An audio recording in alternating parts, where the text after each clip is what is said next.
Assalamualaikum warahmatullahi wabarakatuh.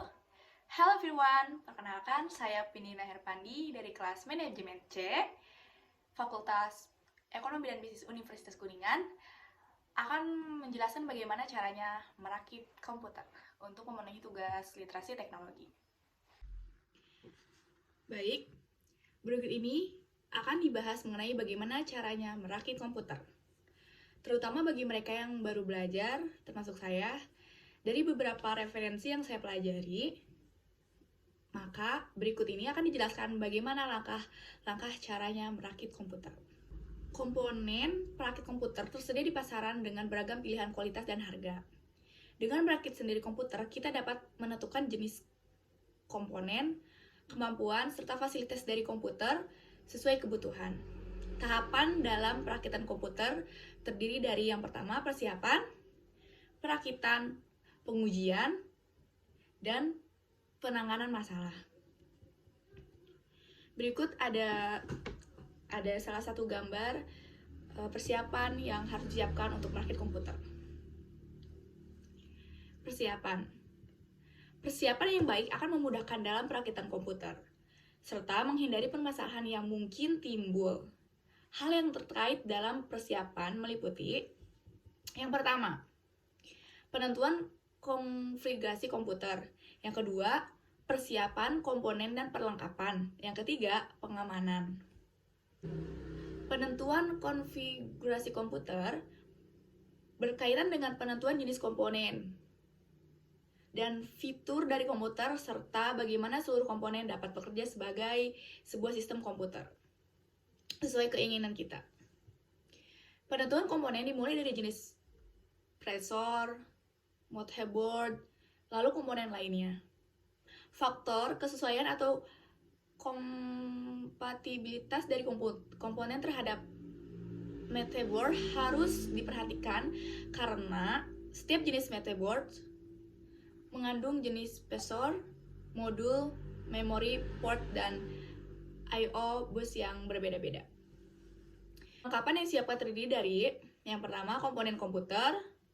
Kelengkapan komponen seperti kabel, skrup, jumper, baut, dan lain sebagainya, buku manual, dan referensi dari komponen.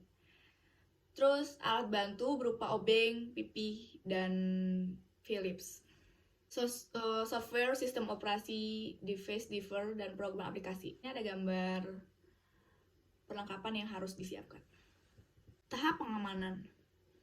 Tindakan pengamanan diperlukan menghindari masalah seperti kerusakan komponen oleh mutual listrik statis, jatuh, panas, berlebihan, atau tahapan cairan. Pencegahan kerusakan karena listrik statis dengan cara yang pertama, menggunakan gelang anti statis atau menyentuh permukaan logam pada casing sebelum memegang komponen untuk membuang muatan statis. Yang kedua, tidak menyentuh langsung komponen elektronik, konektor, atau jalur rangkaian, tetapi megang pada badan logam atau plastik yang terdapat pada komponen. Tahapan proses perakitan pada komputer terdiri dari yang pertama, menyimpan motherboard, yang kedua, memasang prosesor, yang ketiga, memasang heatsink, yang keempat, memasang modul memori, yang kelima, memasang motherboard pada casing, yang keenam, memasang power supply, yang ketujuh, memasang kabel motherboard dan casing, yang kedelapan, memasang drive, yang kesembilan, memasang card adapter, yang kesepuluh, penyelesaian akhir. Tahapan yang pertama yaitu penyiapan motherboard. Pada penyiapan ini, periksa baku manual motherboard untuk mengetahui posisi jumper untuk pengaturan CPU speed multiplier, dan tangan masukkan ke motherboard atau setting jumper sesuai petunjuk. Kesalahan mengatur jumper tangan dapat merusak prosesor. Ini di sini ada salah satu foto untuk penyiapan motherboard. Yang kedua, memasang prosesor. Prosesor lebih mudah dipasang sebelum motherboard menempati casing. Cara memasang prosesor, jenis soket dan slot berbeda.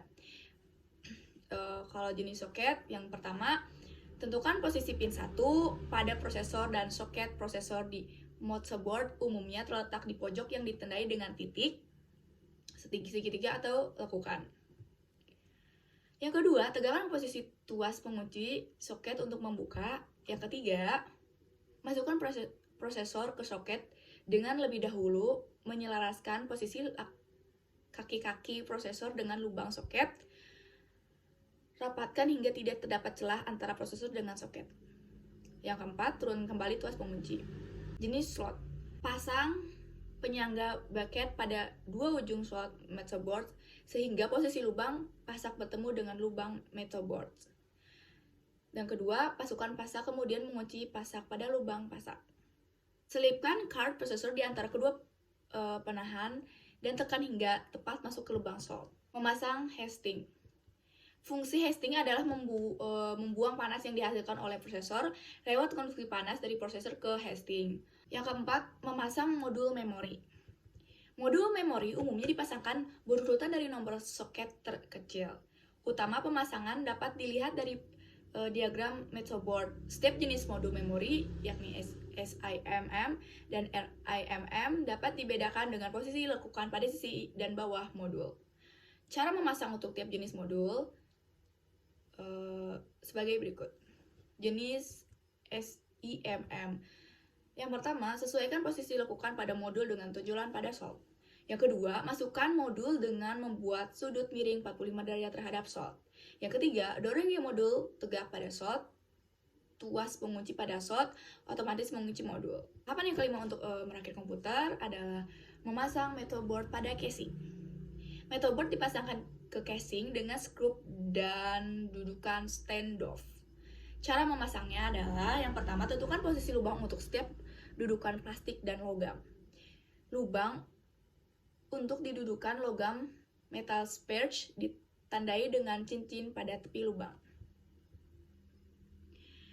Pasangkan dudukan logam atau plastik pada tray casing sesuai dengan posisi setiap lubang dudukan yang sesuai pada motherboard.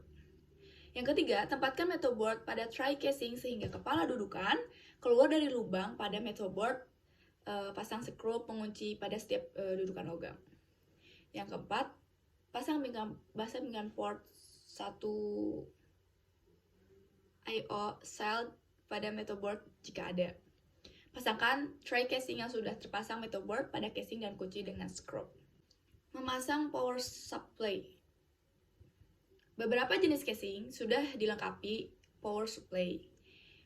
Bila power supply belum disertakan, maka cara pemasangannya adalah yang pertama, masukkan power supply pada rak bagian belakang casing, pasang ke 4 buah skrup pengunci. Yang kedua, hubungkan konektor power dari power supply ke motherboard. Konektor power jenis ATX hanya memiliki satu cara pemasangan sehingga tidak akan terbalik. Untuk jenis non-ATX dengan dua konektor yang terpisah, maka kabel-kabel GORD warna hitam harus ditetapkan dipasang pada bagian tengah dari konektor power motherboard. Hubungkan kabel untuk fan jika memakai fan untuk pendingin CPU. Yang ketujuh, memasang kabel motherboard dan casing. Setelah motherboard terpasang dan di casing, langkah selanjutnya adalah memasang kabel 1.0 pada motherboard dan panel dengan casing. Yang pertama, pasang kabel data untuk floppy drive pada konektor pengontrol floppy di motherboard. Pasang kabel IDE untuk pada konektor IDE primary dan secondary pada motherboard. Yang ketiga, untuk motherboard non-ATX, pasang kabel port serial dan paralel pada konektor di motherboard. Lalu, perhatikan posisi pin 1 untuk memasang. Pada bagian belakang casing, terdapat lubang untuk memasang port tambahan jenis non-slot, bukan skrup pengunci plat tertutup lubang port. Lalu masukkan port konektor yang ingin dipasang dan pasang skrup kembali. Yang kelima, bila port MOS belum tersedia di belakang casing, maka card konektor MOS harus dipasang lalu dihubungkan dengan konektor MOS. pada motherboard. Hubungkan kabel konektor dari switch di panel depan casing, LED, speaker internal, dan port yang terpasang di depan casing. Bila ada ke motherboard, periksa diagram motherboard untuk mencari lokasi konektor yang tepat. 8 yaitu memasang drive. Prosedur memasang drive hard disk, floppy, CD-ROM, CD-RW, atau DVD adalah sama sebagai berikut. Yang pertama, copot pelet penutup by drive seperti ruang untuk drive pada casing. Yang kedua, masukkan drive dari depan bay dengan terlebih dahulu mengatur setting jumper sebagai master atau slave pada drive. Yang ketiga, sesuaikan posisi lubang skrup di drive dan casing lalu pasangkan skrup pada drive. Yang keempat, hubungkan konektor kabel EDI ke drive dan konektor di motherboard. Konektor primary dipakai lebih dahulu. Yang kelima, ulangi langkah 1-4 untuk setiap pemasangan drive. Dan yang keenam, bila kabel EDI terhubung ke DU drive, pastikan perbedaan setting jumper keduanya, yakni drive pertama diset sebagai master dan lainnya sebagai slave. Yang ketujuh, konektor EDI secondary pada motherboard dapat dipakai untuk menghubungkan 2 drive tambahan. Yang kedelapan, floppy drive hubungkan ke konektor khusus floppy motherboard. Sambungkan power catu daya ke masing-masing drive. Langkah yang ke-9 yaitu memasang card adapter.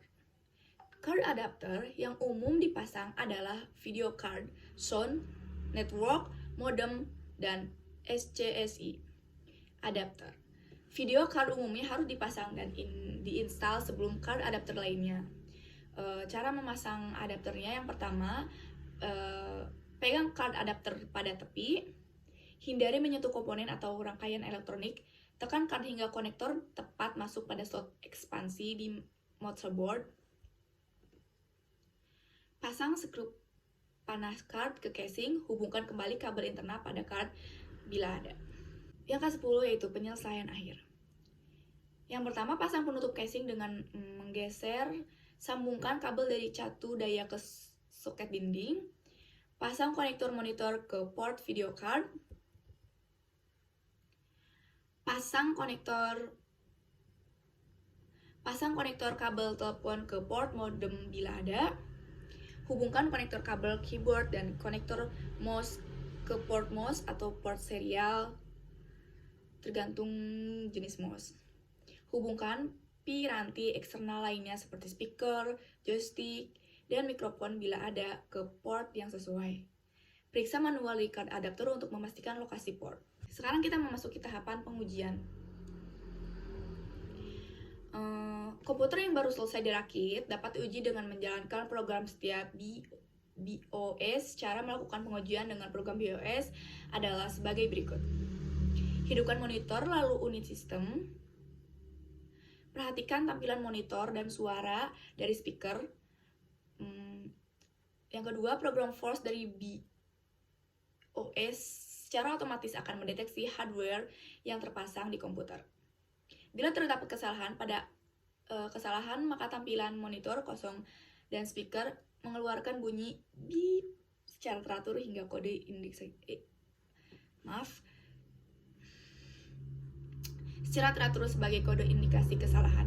Periksa referensi kode BIOS untuk mengetahui indikasi kesalahan yang dimaksud oleh kode beep. Yang ketiga, jika tidak terjadi kesalahan, maka monitor menampilkan proses eksekusi dari program POS. Tekan tombol interupsi BIOS sesuai petunjuk di layar untuk masuk ke program stop BIOS. Periksa semua hasil deteksi hardware oleh program stop BIOS. Beberapa setting mungkin harus diubah nilainya, terutama kapasitas hard disk dan boot sequence. Yang kelima, simpan perubahan setting dan keluar dari stop BIOS. Setelah keluar dari stop BIOS, komputer akan meload sistem operasi dengan urutan pencarian sesuai Sting buat Squench pada BIOS. Masukkan sekte atau CD bootable yang berisi sistem operasi pada drive pencairan.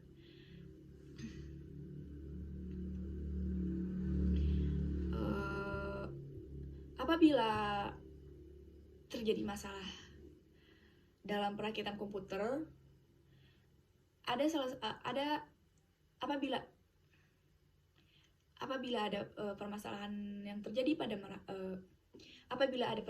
terjadi dalam merakit komputer, di sini juga ada penanganan permasalahan yang umum terjadi pada perakitan komputer. Yang pertama, komputer atau monitor tidak menyala, kemungkinan disebabkan oleh switch atau kabel daya yang belum terhubung. Yang kedua, card adapter yang tidak terdeteksi disebabkan oleh pemasangan card belum pas ke slot. LED dari hard disk, floppy, atau CD menyala terus disebabkan kesalahan pemasangan kabel konektor atau ada pin yang belum pas terhubung. Oke, sekian penjelasan tutorial cara merakit komputer dari saya. Kurang lebihnya mohon maaf. Terima kasih. Wassalamualaikum warahmatullahi wabarakatuh.